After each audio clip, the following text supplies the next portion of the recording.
வேண்டாம் நடுவர்களே.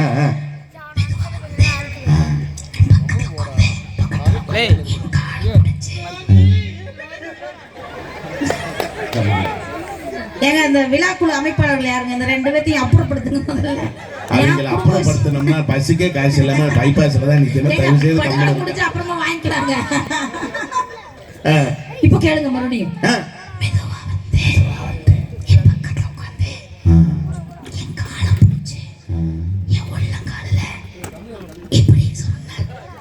அவ்வளவுதான். உள்ளங்கால இப்படி சொல்றாரு. ஏதோ அவசரம் போல. இப்ப நடுவர்களே, நாங்க யாரும் பொறுப்புல பண்ணலக்கா. எனக்கு கோவம் வந்துருச்சுங்கக்கா. டக்குனு வந்துருச்சு. இவர் கட்டின பண்ணாட்டி தட்டி எழுப்பிடுது. எதுக்கு மாமா உள்ளங்கால வந்து சொல்றீங்கன்னு அவரு சொல்றாரு.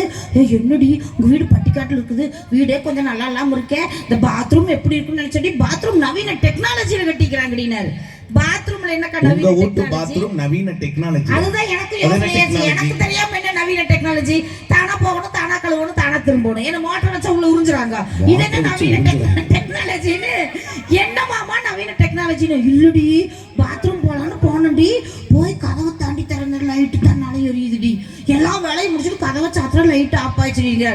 வெடி வெடி பக்கி ஃப்ரிட்ஜுக்குள்ள போய் எல்லா வேலையும் பண்ணிட்டு இருக்கா.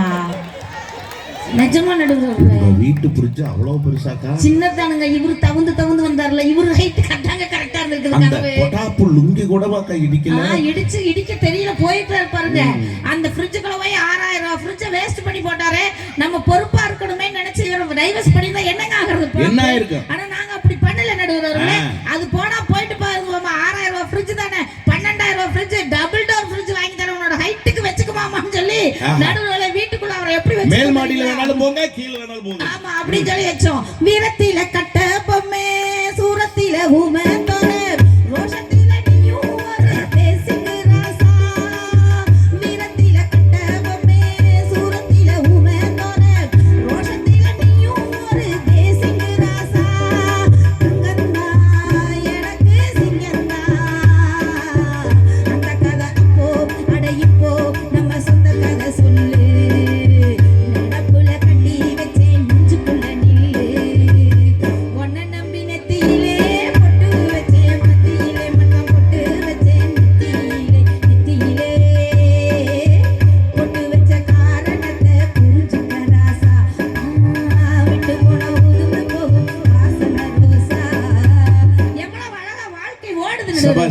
இதான சந்தோஷம் நடுவுல.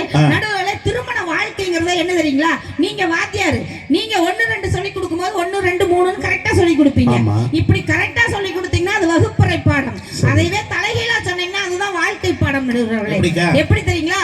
10 பொருத்தங்கள் பார்த்து 9 நவகிரகங்கள் சேர்ந்திருக்கக்கூடிய நல்ல நாளிலே 8 திசையில் ஆணுக்கு பெண்ணும் பெண்ணுக்கு ஆணும் தேடி 7 மலையானே என்று 7 அடி எடுத்து வைத்து அறுசுவை உணவு படைத்து 5 கரத்தானை வணங்கி அறம் பொருள் இன்பம் வீடு என்ற 4 லட்சியமாக கொண்டு 3 முடிச்சு போட்டு இருமனதாக இருப்பவர்கள் ஒரு மனதாக இணைவது வாழ்க்கை நடுவர்களே. சபாஷ். இப்படிப்பட்ட அருமையான வாழ்க்கையில புருஷனை பொண்டாட்டி அடிச்சா தப்பா? இது இருங்க ஒரு நிமிஷம் இருங்க. செங்காலி வாளையத்துல அழகா 10ல தொடங்கி 1ல முடிச்சீங்கல்ல. ஆனா அதுக்கப்புறம் இப்படி ஒரு விஷயத்தை இல்ல நடுவர்களே, இவங்க உழைப்பு கட்டிய கணவனை பொண்டாட்டி அடிச்சா தப்பா? மனைவி அடிப்பது தப்பா? ஆமா. அடிச்சா தப்பா? தப்பான்னு கேக்குறேன் உங்களை. 18 சட்டப்படி 18 சட்டப்படியா? அட ஈபிகோ தெரியாது. என்னடா 18 368 427 ராயல் அக்கா. நீ அந்த காம்பெல்லாம் பொறுக்கி வை. சளி இருக்கா திங்க? வெத்தலை காம்பை பூரா நாங்க கேப்போன்னு தெரியாதா? கீழே பொறுக்கி போட்டு மிதிச்சுட்டு அப்புறம் தரேன். சடையூசி வேணா பத்திரமா வச்சுக்கிறேன். அந்த வெத்தலை காம்பெல்லாம் பொறுக்கி. நடுவர்களே, கட்டின மனைவி கட்டிய கணவனை அடிக்கலாமா? அடிக்க கூடாதா? அடிக்க கூடாதா? போங்க நடுவர்களே, நீங்க விவரம் தெரியாத நடுவர்கள். இல்ல அடி வாங்க முடியலங்கிற நடுவர், அதனால ஆனா நடுவர்களே இப்படித்தான் நானும் போய் எங்க பக்கத்து வீட்டு கனகாக்கா என்ன பண்ணுச்சுங்க, அந்த அண்ணனை செம்ம சாத்திட்டு இருந்தது. அடி பின்னி எடுத்துட்டு ரோட்ல. எனக்கு மனசு கேட்கல. நம்மள மஞ்சள் இருந்தா அடுத்த வீட்டுக்காரனுக்காக மனசு இறங்குற ஒரே அக்காவுக்கு கைதட்டல் கொடுங்க. அப்பா ஆமா, நான் போய் அந்த அக்காட்ட என்ன தெரியுங்களா சொன்னேன்? அக்கா, எது நடந்தாலும் 4 செவத்துக்குள்ள வச்சுக்கோ. இப்படி வீதியில் ஓட்டு அடிச்சிட்டு இருந்தீங்கன்னாக்கா நடுவர் வந்து விளக்கம் கேட்பாரு. கூட்டிட்டு போய் வீட்டுக்குள்ள வச்சு கும்மி அடிக்கானே. நல்ல பிள்ளைல நானு சொன்னோன்னு அந்த அக்கா சொல்லிச்சேன், நடுவர் கூட மஞ்சுநாத வந்தாலும் சரி விளக்கம் சொல்லாதாண்டி வீதியில போட்டு அடிச்சிட்டு இருக்கிற கூட்டிட்டு வாடி அவங்க ரெண்டு பேர்த்த அப்படினுச்சு சண்டையில எங்க ரெண்டு பேரை ஏமா இழுத்துறீங்க ரெண்டு பேரும் தான் கூட சுத்துறீங்க அப்புறம் உங்களுக்கு தான் இழுக்க முடியும் நான் சொல்லிட்டேன் அப்படின்னுச்சுங்க நான் சொன்னேன் இங்க பாருக்கா மஞ்சுநாதம் வர்றதுக்குள்ள ஆடி ஆடி வரக்குள்ள வெடிஞ்சு போயிடும் இந்த பையன் கார்ல வர்றேன்னு கார் வரக்குள்ள வெடிஞ்சு போயிடும் விட்டுரு நானே கேட்கறேன் விளக்கம் சொல்லுன்னு சொல்லிச்சுங்க அந்த அக்கா கனகாக்கா விளக்கம் சொல்லிச்சுங்க இப்ப நான் கனகாக்காவும் நானும் என்ன பேசிக்கிட்டோம்னு சொல்றோம் இப்ப நடுவர்களே கனகாக்கா கேட்டுச்சு நீங்க ஒரு பைக் வாங்குறீங்க நீங்க தான் நடுவரே ஆமா நீங்க ஒரு பைக் வாங்குறீங்க நான் ஒரு பைக் வாங்குறேன் டூ வீலர் என்ன விலை கொடுத்து வாங்குவீங்க என்ன ஒரு 1,20,000 ரூபாய் 1,20,000 இந்த 1,20,000 ரூபாய் கொடுத்து வாங்குற பைக் ஸ்டார்ட் ஆகலைன்னு வைங்க என்ன பண்ணுவீங்க ஸ்டார்ட் ஆகலைன்னா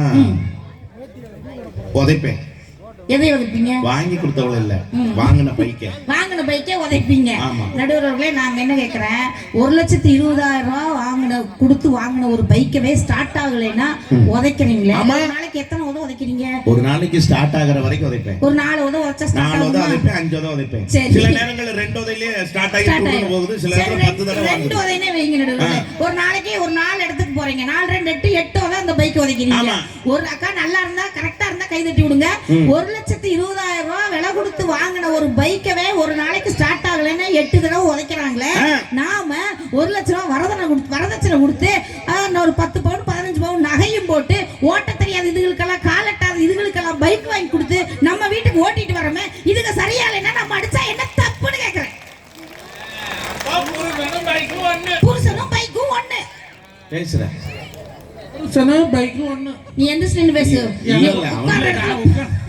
உட்கார்ந்தாவே நிக்கிற மாதிரி தான் இருக்கு நடுவர வரலாம் நகைச்சுவைடா இல்ல புருஷனும் பைக் ஒண்ணு ரொம்ப நீ வளர்த்தின்னு ரொம்ப பெருமை பீத்திக்காத உன்னை விட வளர்த்தி அங்க ஒருத்தர் இருக்கிறாரு நம்மள கார்ல கூட்டு வந்தவர் தெரியுமா அவன் தான் பட்டா தூக்கிட்டு போறேன் புருஷனும் பைக்கும் ஒண்ணு ஆமா அப்போ வரதட்சணை கொடுத்து வாங்கின மாதிரி எங்களை வாங்கி இருக்கிறீங்க நீங்க என்ன சொன்னாலும் ஆடுனா ஆடணும் பாடுனா பாடணும் ஓடுனா ஓடணும் உட்காருனா உட்காரு ஆமா சரி இப்போ பைக் நான் வாங்கி 14 வருஷம் ஆச்சு சரி எக்ஸ்சேஞ்ச் மேலால போட்டு வித்துடுவேன்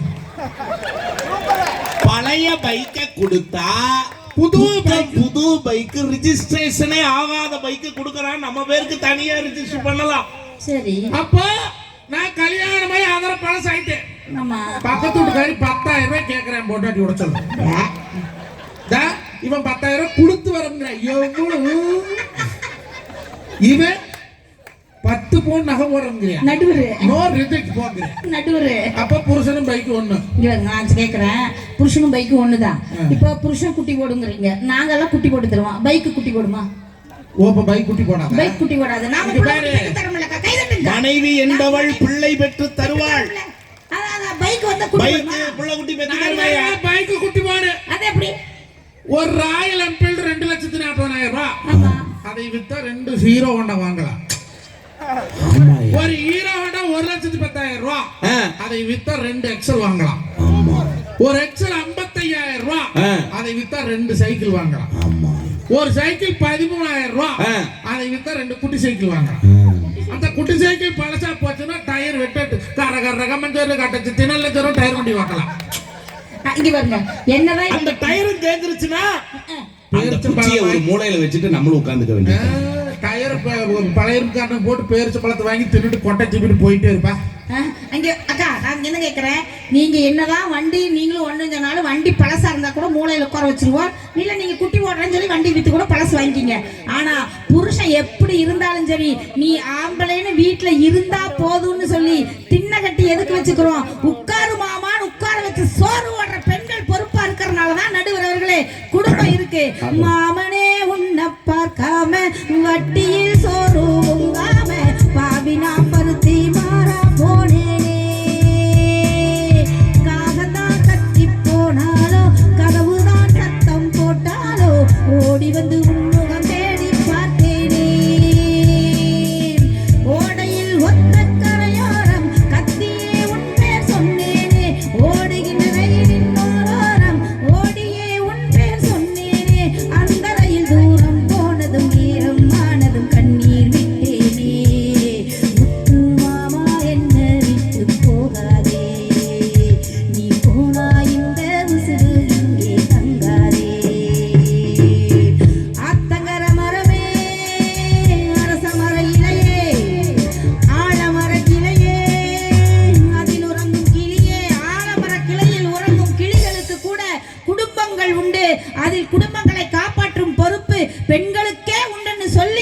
நடுவர் அவர்களே.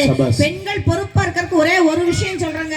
நீங்க என்னமோ சொன்னீங்க, ஆண்கள் உழைக்கிறாங்கன்னு 1000 விஷயங்கள் நீங்க சொல்லலாம். ஆண்கள் உழைக்கிறாங்க இல்லன்னு சொல்லல. ஆனா உழைக்கிற நீங்கள் அதை கடனாளியாகவும் நீங்க மாத்துறீங்க. உண்மையா நிதர்சனமா இப்ப நடந்த உண்மைங்க. மாளவிகான்னு எத்தனை பேத்துக்கு தெரியும் தெரியாது. ஆனா காஃபி டேன்னு சொன்னா எல்லாத்துக்கும் தெரியும். Coffee day owner Malavika. அந்த ஓனர் மாளவிகாவோட கணவர் இருக்காரு பாருங்க, அவரு 7000 கோடி கடன் ஆயிருச்சுன்னு சொல்லி தற்கொலை பண்ணிக்கிட்டாருங்க. தற்கொலை பண்ணதுக்கு அப்புறம் இந்த பொண்ணு மாளவிகா 7000 கோடி கடன்ல அவர் விட்டுட்டு போயிட்டாரு. ஆனா இந்த பொண்ணு தற்கொலை பண்ணிக்கலீங்க. நம்மளை நம்பி உழைக்கின்ற மக்கள் இருக்காங்க, அவங்களுக்கு நம்ம ஏதாவது பண்ணணும், நம்மளை நம்பி குழந்தைங்க இருக்காங்கன்னு நினைச்சு மாளவிகா ஒரு வருஷத்துக்குள்ள அந்த 7000 கோடி கடனை 3500 கோடியா குறைச்சு வாழ்க்கையில இன்னைக்கு முன்னுக்கு வந்து சாதிச்சு காட்டியிருக்கானா. பெண்கள் பொறுப்புள்ளவர்களாகத்தான் இருக்கிறார்கள். பொறுப்புள்ள பெண்கள் இருப்பதால் தான் ஆண்களின் உழைப்பு வீணாகாமல் இருக்கிறது. ஆண்களின் உழைப்பு வீணாகாமல் இருக்க வேண்டும் என்றால் பெண்களின் பொறுப்பு தான் இங்கு வீட்டுக்கும் நாட்டுக்கும் அவசியம் என்று நீங்கள் தீர்ப்பு வழங்குவீர்கள் என்று நம்பி வாய்ப்பளித்த நல்ல நெஞ்சங்களுக்கு நன்றி பாராட்டி விடைபெறுகிறேன். நன்றி, வணக்கம்.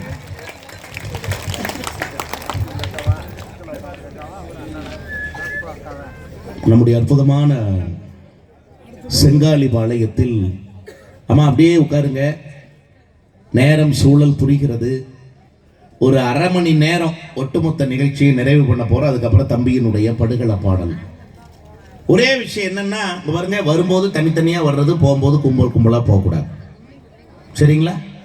ஏன்னா நல்லா ஏதாவது பக்கமானா போயிட்டு வந்து உட்காருங்க, அதே இடத்துல உட்காருங்க, ஒன்றும் தப்பு இல்லை. இவங்கெல்லாம் பாருங்க, நீங்கள் பார்த்துருப்பீங்க, எல்லாரும் எந்திரிச்சு போயிட்டு வராங்க, மேடைக்கு வந்து உட்காந்துறாங்க. ஆனால் நான் பாருங்க 2 லிட்டர் தண்ணியை குடிச்சிட்டு எங்கேயும் போக முடியாமல் நான் பாட்டுக்கு அமைதியாக உட்காந்துருக்கேன். நான் எங்கே கொடுத்து வச்சேன் உட்கார்றதுக்கு? உண்மையிலுமே சொல்றேன், அக்காவின் ஆற்றலுக்கான அந்த பேச்சுக்கு இந்த சபை மீண்டும் ஒரு நல்ல கைதட்டலை கொடுங்க. நல்லா அதுவும் மாமனுக்காக டபுள் டோர் ஃப்ரிட்ஜ் வாங்கி கொடுக்குறேன். நீங்க பாருங்க, பொறுப்புள்ள பொண்டாட்டிக்காரி. இப்ப என்னாச்சு? அதே ஃப்ரிட்ஜ். அதாவது டிவிஎஸ்க்கே கால் எட்டாது எங்க மாமனுக்குன்னாரு. ஆனா எட்டாத அந்த டிவிஎஸ்லயும் உங்களை பின்னாடி உட்கார வச்சுட்டு போய் இவ என் பொண்டாட்டி, இவளோட வாழ்றதுதான் என் வாழ்க்கைன்னு அந்த மனுஷன் வாழ்ந்துட்டு இருக்காரு. கைதட்டல் கொடுங்க. எத்தனை சார் அண்ணன் பாருங்க, எழுந்து நின்று கையில் standing ovation.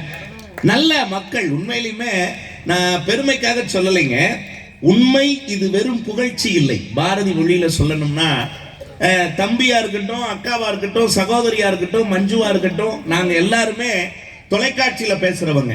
Puthuyugam TV, Jaya TV, Raj TV, Sun TV எல்லாத்திலும் பேசுற ஆட்கள் தான். ஆனா அங்கெல்லாம் எங்க நடக்கும் தெரியுங்களா நிகழ்ச்சி? கலைவாணர் அரங்கத்துல நடக்கும், காமராஜர் அரங்கத்துல நடக்கும், ஏசி ஹால்ல நடக்கும். ஆனா பார்வையாளர்கள் எப்படி உட்கார்ந்து கேட்பாங்க தெரியுங்களா? பாப்கார்ன் தின்னுட்டு, கூல் ட்ரிங்க்ஸ் குடிச்சிட்டு, பேச காசு வாங்குற இல்ல, பேசு. உயிர்ப்பில்லாம உட்கார்ந்து இருப்பாங்க ஏதோ கடமைக்காக. ஆனால் நள்ளிரவு நேரத்திலும் நல்ல தமிழை பண்பாட்டு சுவடு மாறாமல் ரசிக்கிற ஒரு திருக்கூட்டம் நம்முடைய அற்புதமான செங்காலிபாளையத்தில் இருக்கிறது அப்படின்னு சொன்னா, என்னைக்கும் தமிழுக்கு சாவில்லை என்பதை உங்களை போன்ற ஆன்றோர் பெருமக்களினுடைய சுவை உணர்வு தான் உணர்த்தி கொண்டிருக்கிறது என்று சொல்லி, பட்டிமன்றம் விரைவு பட்டிமன்றமாக மாறுகிறது. அணி தலைவர்களினுடைய பிரமிக்கத்தக்க அந்த பேச்சு, அதுலயும் நிறைய சொன்னாங்க. அக்கா, நான் பேசுறதுக்கு இடையில நேரம் இல்லை. இந்த ஜல்லிக்கட்டெல்லாம் சொன்னீங்க, உண்மையா சொல்றேன். நான் இந்த கோபி இந்த தை மாசம் ஜல்லிக்கட்டு வந்தது பாருங்க, அலங்காநல்லூர், அவனியாபுரம், அடே அப்பா, அப்படியே உட்கார்ந்து டிவியில பார்த்தேன். இருக்க காலையில 9 மணிக்கு ஆரம்பிச்சு 6 மணி ஆச்சு சாயந்தரம் டிவியை விட்டு அந்த பக்கம் போலயே அப்படியே அந்த சீறி பாய்ந்து வருகிற காளைகள், அதை அடக்க பாய்கிற காளைகள், அப்படியே இருந்தேன். என் வீட்டம்மா வந்த சோறு கீறு திங்கல, பாரு அங்க பாரு, அவனியாபுரம் ஜல்லிக்கட்டு தமிழரினுடைய வீர விளையாட்டு. காலை பிடிச்சு வாழ்றது இல்லடி வாழ்க்கை, காளைய பிடிச்சு வாழ்றது தாண்டி வாழ்க்கை. அப்படின்னு இப்படி அடிவயிறு வலிக்க பேசினாலும் அவளோட அதிகபட்ச ரியாக்ஷன் அவ்வளவுதான். ஜல்லிக்கட்டுனா அவ்வளவு பிடிக்குமோ? பின்ன பிடிக்காதா? தமிழர்களின் வீர விளையாட்டு. அதாவது வடநாட்டு இளைஞர்கள் தான் கலர் பொடி பூசி விளையாடுவான், தமிழ்நாட்டு இளைஞன் காளையை தொட்டல்லவா விளையாடுவான். நமக்கு மத்தவனுக்கு இருக்கிற வித்தியாசம் சொல்ல. ஓஹோ சரி, அவ்வளவு பிடிக்கும்னா அவனியாபுரமோ அலங்காநல்லூரோ போய் 2 காளையை அடக்கிறது. நான் அதே தான் சொன்னேன், கட்டுனதையே அடக்க முடியல. எங்க சில பேர் கட்டண கழிவறையிலே அடக்க முடியாம உட்கார்ந்துருக்காங்க. உண்மையா சொல்லு. நீ வேற சொன்னியாக்கா, மோட்டார் வைத்தா உறிஞ்ச போடும். ஒரு கட்டு மேரி பிஸ்கட்டை தின்னு பாடு, 4 நாள் அவன் படுற பாடு. நிசப்தம் பிராண சங்கடமா திரியான். புரிஞ்சவன் புத்திசாலி. அதுல ஒருத்தர் சொன்னா, ஏன் மேரி கோல்ட்ல நல்லதானே, ஓட்டை இருக்கும், பிரச்சனை இல்லைங்க. எவ்வளவு கண்டுபிடிக்கிறான் தமிழ்நாட்டில். புரிஞ்ச தக்கா அப்படி சிரிக்குது சார். உள்ள போனா வெளியில வரமாட்டேங்கிறான் சார். இந்த கோயம்புத்தூர்ல அவசரம் நவீன கட்டண கழிப்பிடம் போட்டுருந்தா உள்ள போறேன், ஆதார் கார்டு இருக்காங்கிறான். அவசரத்துக்கு ஒதுங்குறக்கெல்லாம் ஏன்டா ஆதார் கார்டு கேட்குறீங்க? ஆதார் கார்டு இருந்தாதான் போக சொல்லியிருக்காங்க. ஏய், வர்றது ஆதார் கார்டு இருக்கான்னு பார்த்துட்டாடா வரும்.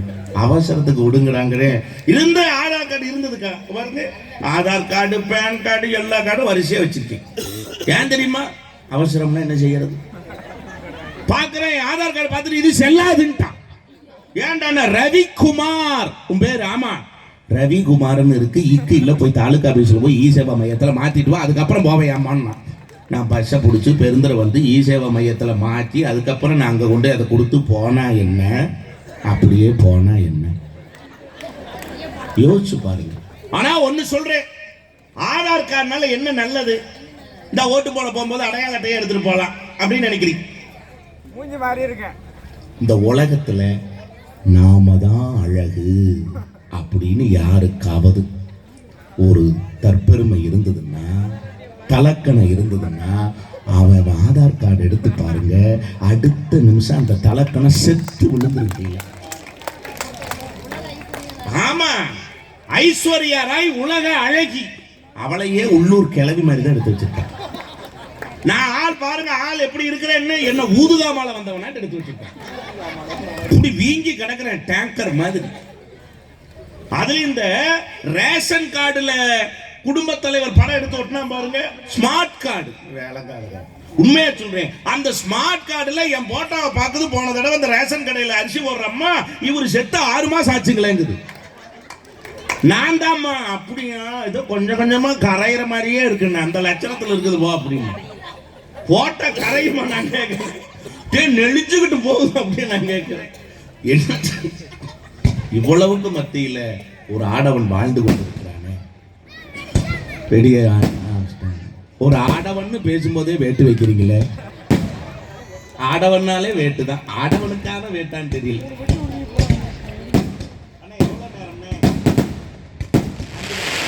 இந்த ஆடியோவை ஆஃப் பண்ணிருக்கு, வெடி வெடிக்கும் போது சும்மா அப்படியே பவர் பட்டனை மட்டும் ஆஃப் பண்ணுங்க, எல்லாத்தையும் குறைச்சு.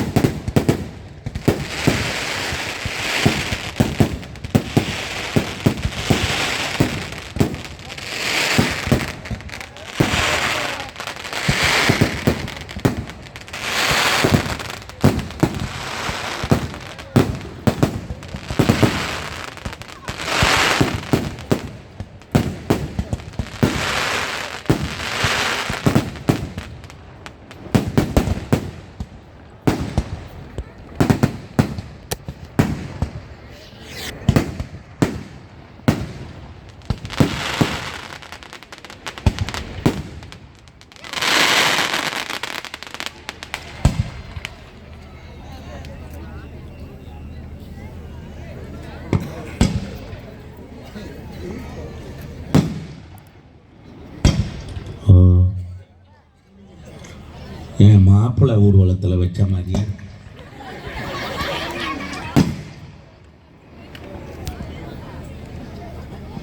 மாப்பிள்ளை வெடின்னு ஒன்று இருக்கு தெரியுமாக்கா? தீபாவளி சமயத்தில் வைப்பாங்க வெடிக்கிறது. என்ன தம்பி பொரியுது?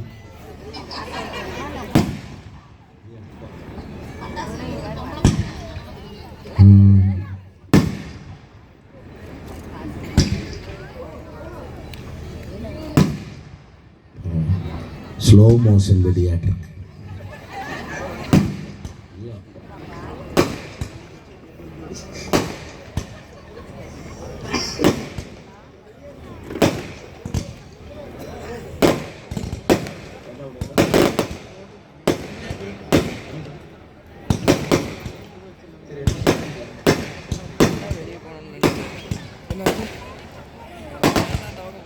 சரி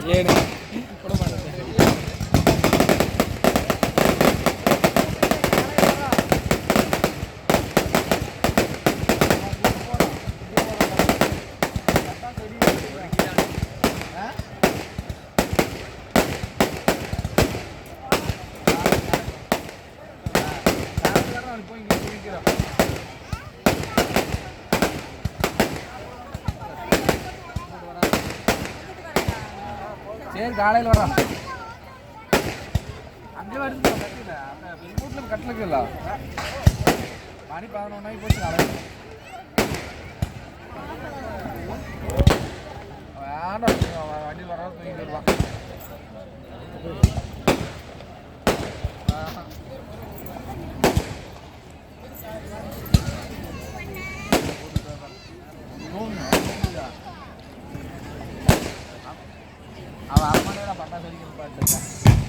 ஏதாவது அவசரத்துக்கு எந்திரிச்சிங்கன்னா மறுபடியும் வந்து உட்கார்ந்துருங்க.